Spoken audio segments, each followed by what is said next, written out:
So first of all, time qualifying, uh, fist fight.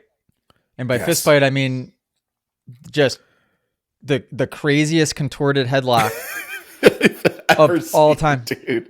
I was Oh my so happy gosh. because I turned on, I don't often watch race day live, and like I Hmm. turned it on Yeah. and they brought Reed on, who I really enjoy listening to. Reed is, I would love Me to hear him too. as more of a commentator because he just, first of all, just says what he wants. Like Yes. you could tell he doesn't have much of a regard. Like he's not trying to please anybody. Hmm. Um, and he is really articulate in explaining things. Yes, and I talked about that last night on the stream. It's like there are very few people, and you can.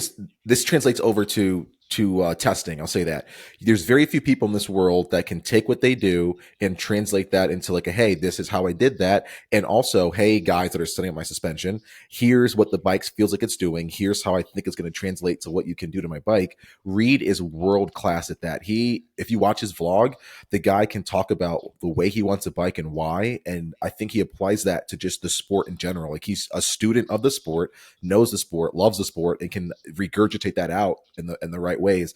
He is way more analytical than I think people give him credit for. And the fact that he's been in this sport for 100 years at the highest level for a long time, that just makes for just a guru of a motorcycle analyst. Like this guy knows it all, seen it all, and can tell you why something is happening or what's about to happen. It's invaluable to have him there. I'd love to see him, Stu, Ricky breaking things down, and then watching like all of their like shared knowledge, but also you start seeing the egos pop out of like, yeah, Jet's going fast. I mean, I went faster in '06, but like a little bit of that, like I would love to see the banter back and forth. But man, you touched on it, and not enough people will ever give that man his flowers for just how good he is at doing that. Yeah, I loved listening to him just for the few minutes. But it was hilarious when I think it was at AC and Brayton when they talk. I can't tell a difference. They sound like the same person. Mm-hmm. So I think it was AC, but the fight they were like showing a shot of somebody coming through the whoops, and you could see it in the background, and he caught it right away, and then it just pans in tight shot Mm-hmm. right on the guys, and I'm like, oh my god, I can't believe. And then nobody was breaking it up. It felt like it went. For a minute, it went on forever. Oh, it felt like it went on forever. It was like, Yeah. and then the one guy was so committed to this headlock, it was insane.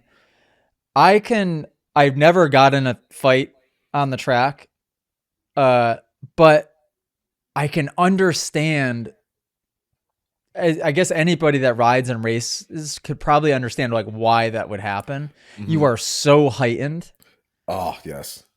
I mean, somebody could like look at you the wrong way, and you're gonna want to get in a fight with them as you're out there because it's like you're just trying not to. You're trying to survive, Yes. really. Yep.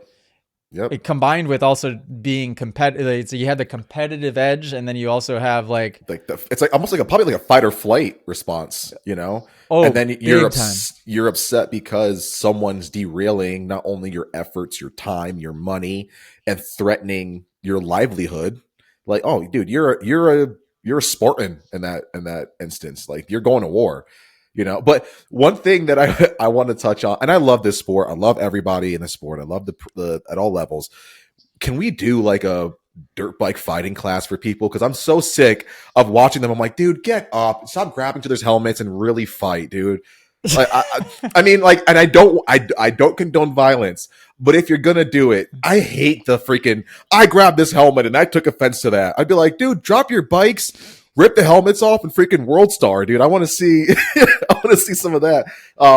The helmets would need to come off probably. Oh, dude, for sure. Have you ever gotten to a point? I think I know of a couple, but I want to hear from you, like your experience. Have you ever got to a point where you've wanted to like rip somebody off their bike and just start throwing haymakers, or have you gotten to that point where you guys are like tussling or something?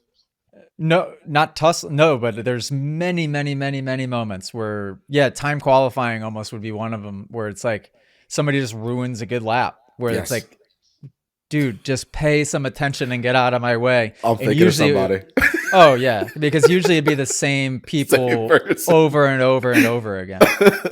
Yeah, you and I are thinking of the same person. I just remember how yeah. And they're the nicest dude. You just hate them so much year after year.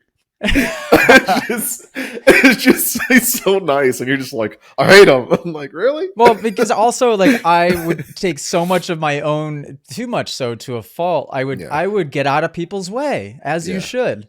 Mm-hmm. And it's almost like I saw Barsha do it to Roxon, and like there's certain guys that are out there that really just don't give an F about anybody else, which that's probably, I guess, how you should be.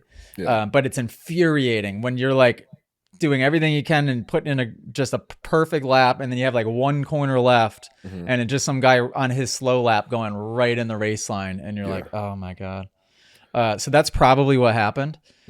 And then, I can empathize for it, because you could see them like committing to this headlock situation. Like it was just life or death. And then they just stop and didn't even like look at each other after that. But it was like, they probably just had a moment of clarity. Like, oh, well, this is crazy. This is insane. Like that was very stupid. Why did I just do that? The walk off was a little weird. Usually it's like, well, next time I'm going to. This one, you could tell it was like both of them were like, you want to go get Chipotle after this? You be busy? It was like they appeared driving at the wheel, and they're like, uh-oh, how did I get here? Putting his weave back in. No, that part was that was a little crazy, but so shout out to those guys. If you guys enjoyed this podcast clip and you want to listen to full episodes, you can do so on Spotify and Apple Music. If you want to send in your own video submission, you can join us in the Moto Academy family inside of the Moto Academy app by just going to themotoacademy.com. That's also where you can sign up for a class. Okay, guys, see you next episode.